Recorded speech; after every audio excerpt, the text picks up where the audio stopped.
Hello everyone, प्यारे बच्चों। आज की इस वीडियो में हम बहुत ही प्रसिद्ध कविता जिसका टाइटल है the voice of the rain, जिसको वॉल्ट विटमैन ने लिखा है।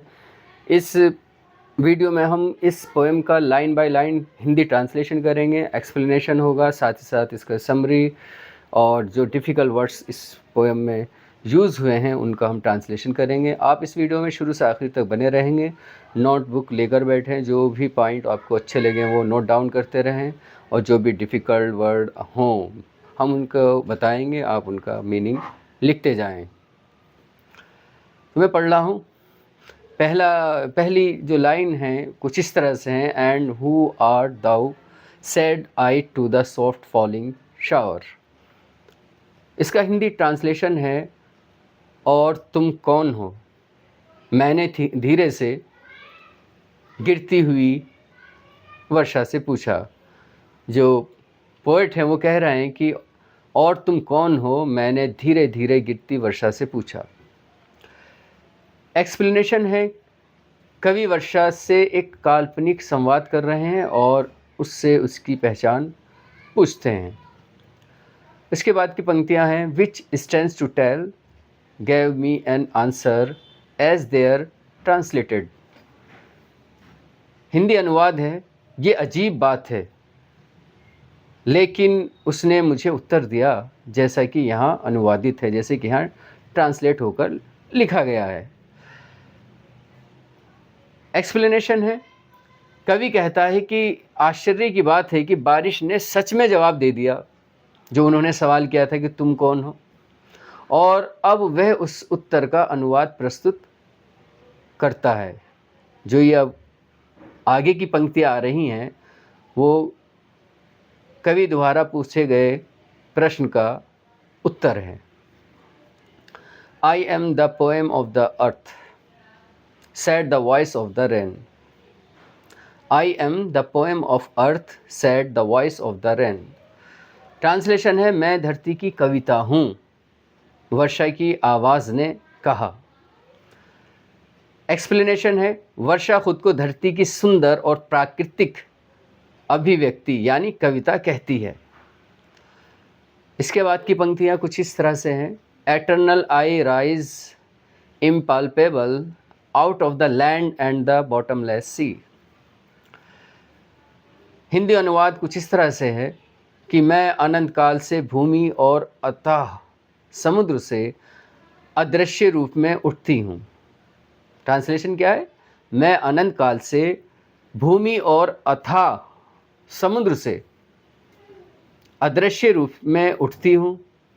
एक्सप्लेनेशन है, वर्षा बताती है कि वह भाप, जिसे हम वाटर वेपर बोलते हैं, के रूप में समुद्र और धरती से ऊपर उठती है, जो दिखाई नहीं देती।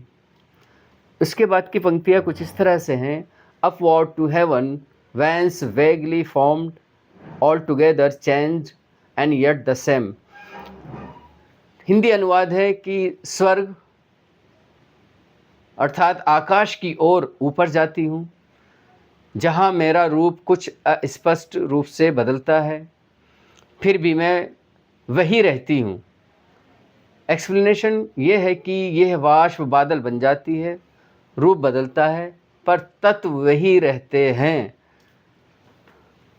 इसके बाद की पंक्तियाँ हैं कि I descend to lave the droughts atomies dust layers of the globe. Hindi अनुवाद है, मैं नीचे आती हूँ सूखे कणों और धरती की धूल को धोने के लिए। एक्सप्लेनेशन है, वर्षा का उद्देश्य धरती को ताजगी देना है, सूखे को मिटाना है और धूल को साफ करना है। इसके बाद पंक्तियां हैं, and all that in them without me were seeds only latent unborn. Hindi अनुवाद है, और उनके भीतर जो कुछ है वे मेरे बिना केवल बीज ही हैं, निष्क्रिय और जन्महीन। एक्सप्लेनेशन है, वर्षा जीवन देती है, बिना वर्षा के बीज अंकुरित नहीं हो सकते, वे निष्क्रिय रहते हैं। And for ever by day and night I give back life to my own origin. Hindi अनुवाद है, और हमेशा दिन और रात मैं अपने ही स्रोत अर्थात पृथ्वी को जीवन लौटाती रहती हूँ। एक्सप्लेनेशन है, वर्षा ये कहती है कि वे लगातार अपने स्रोत अर्थात धरती और समुद्र को पोषित करती है। And make pure and beautify it, Hindi अनुवाद है, और उसे शुद्ध और सुंदर बनाती हूँ। एक्सप्लेनेशन है, वर्षा धरती को या पृथ्वी को साफ, हरा भरा और सुंदर बनाती है। For song issuing from its birth place after fulfilment wandering, ragged और unragged, duly with love returns।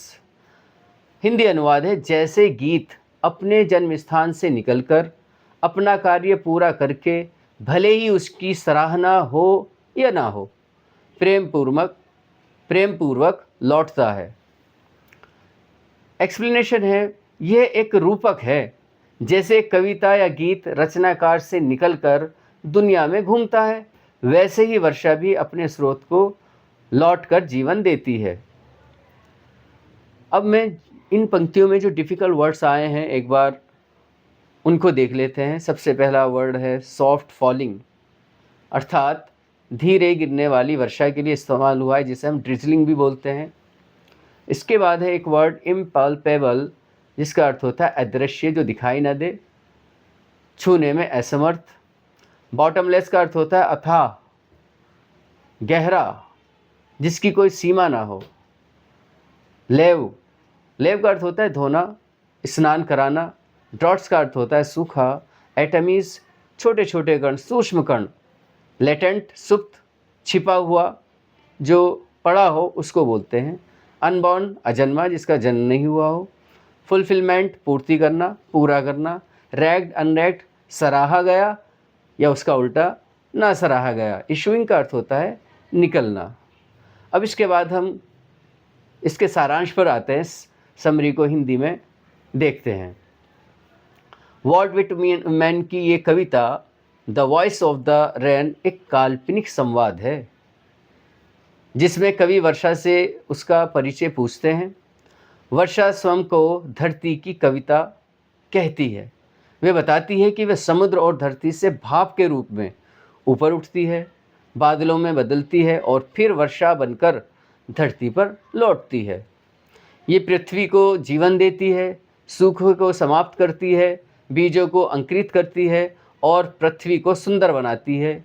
कवि वर्षा की इस यात्रा की तुलना एक कविता की यात्रा से करते हैं, जो अपने स्रोत से निकलती है, लोगों को प्रभावित करती है और अनंत प्रेम पूर्वक वापस लौट जाती है।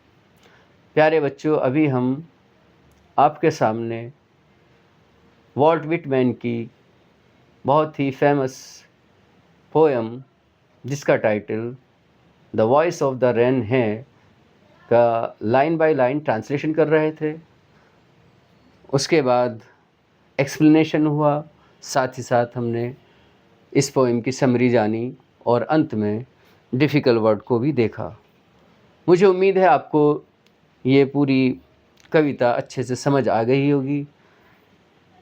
आप हमारे कमेंट सेक्शन में सुझाव और जो भी आप हमें मोटिवेट करना चाहते हैं और हमारे इस चैनल को शेयर करना चाहते हैं, तो दिल खोल कर हमारा सपोर्ट कीजिए और इस चैनल को शेयर कीजिए।